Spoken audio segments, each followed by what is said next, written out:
Ndugu zangu, katika maisha ninayoyafahamu ya marehemu Jenista Mhagama, sitosita kusema alikuwa kiongozi jasiri na mlezi wa wengi ndani ya bunge na ndani ya serikali, aliyejitoa kwa dhati kuwatumikia wananchi wa jimboni kwake, lakini pia na taifa kwa ujumla.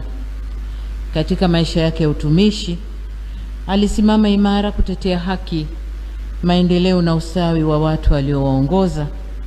Alikuwa nguzo ya matumaini kwa wanawake na vijana, na mfano wa uongozi uliotawaliwa na nidhamu, uadilifu na hofu ya Mungu.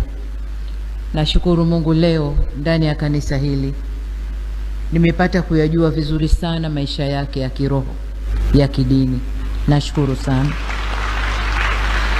Nilikuwa namfahamu kwa maisha yake ndani ya serikali na ndani ya Chama cha Mapinduzi.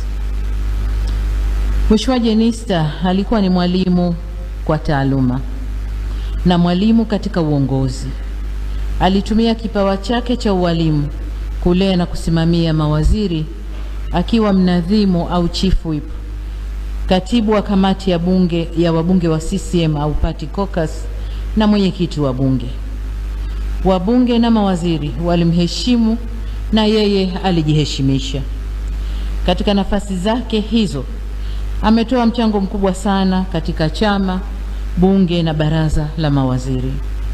Yeye ndiyo mtu pekee katika historia ya nchi yetu aliyewahi kuvaa kofia mbili za katibu wa kamati ya wabunge wa Chama cha Mapinduzi na mnadhimu wa serikali bungeni, na kofia hizo zilimtosha na kumwenea sawa sawa.